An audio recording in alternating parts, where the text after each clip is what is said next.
नहमदुहु व नुसल्ली व नुसल्लिम अला रसूलिहिन नबील करीम। नाज़रीन, रूहानी क्लिनिक की तरफ से अस्सलामु अलैकुम व रहमतुल्लाहि व बरकातुहू। नाज़रीन, आज की गुफ्तगू में बे औलाद ख़वातीन के लिए बांझपन से निजात के लिए एक खूबसूरत कुरानी अमल आपकी खिदमत में पेश करने की सआदत हासिल करता हूँ। यह अमल बहुत ही नायाब और मुजर्रब है, ख़ास है, और इस अमल की बरकत से बहुत से लोगों को खूब फ़ायदा हुआ।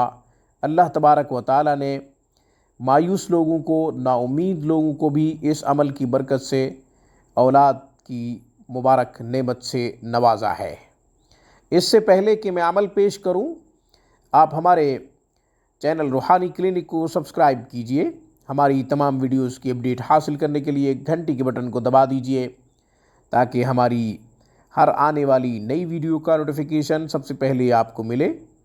घर बैठे मजहबी तालीमात हासिल करना चाहें या कुरान करीम को तजवीज़ से पढ़ना चाहें या फिर तर्जमा व तफसीर पर मबनी तालीम कुरान करीम को सीखना मकसूद हो, समझना मकसूद हो, तो हमारा बेहतरीन स्टाफ दीनी खिदमत में शब रोज़ मसरूफ़ अमल है। इस्लामी तालीमात के हसूल के लिए हमारे नंबरों पे 24 घंटे हमसे रब्ता किया जा सकता है। नाज़रीन, बांझपन के लिए, बे औलाद ख़वातीन के लिए एक मुबारक अमल कुरान करीम से। नाज़रीन, अमल सूरत यासीन शरीफ का है और यह अमल एक अनार पे करना है। उसका तरीक़ा ये है कि अनार दरख्त पर इतना पक जाए कि वो खुल जाए और उसके 4 टुकड़े हो जाएं, मगर चारों टुकड़े अलग अलग ना हों, सिर्फ़ पकने के बाद फट जाए। जैसा कि दरख्त पे जब फल पक जाता है तो वो फटने लग जाता है, इसी तरह अनार भी फट जाए और उसके 4 टुकड़े हो जाएं, मगर चारों टुकड़े अलग ना हों। तो वो अनार लीजिए और उस अनार के ऊपर सूरत यासीन शरीफ को इस तरह पढ़िए कि जब पहले मुबीन पर पहुँचें तो अनार पे फूंक मार दें। फिर सूरत यासीन शरीफ शुरू से पढ़ना शुरू कर दें। दूसरे मुबीन पे पहुँचें, अनार पे फूंक मार दें, फिर सूरत यासीन शरीफ इब्तदा से पढ़ें। तीसरे मुबीन पर पहुँचें तो अनार पे फूंक मार दें। इसी तरीके से चौथे मुबीन के लिए भी आपने सूरत यासीन शरीफ को इब्तदा से पढ़ना है, शुरू से पढ़ना है। फिर चौथी मरतबा जब चौथे मुबीन पे पहुँचें तो आपने अनार के ऊपर फूंक मार देनी है।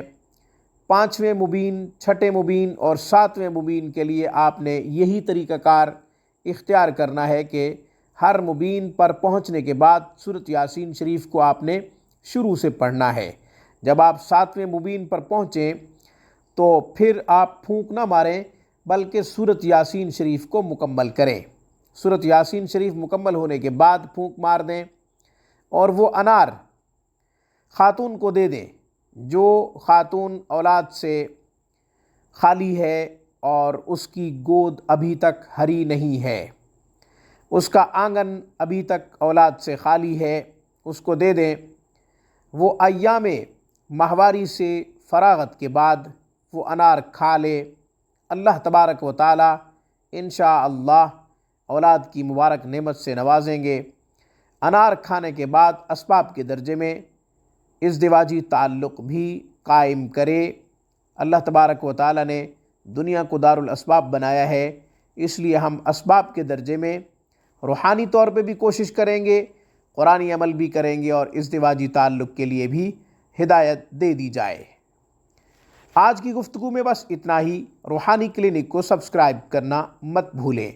अस्सलामु अलैकुम वरहमतुल्लाहि वबरकातुहू। Thanks for watching my video. अल्लाह हाफिज़, अल्लाह निगहबान।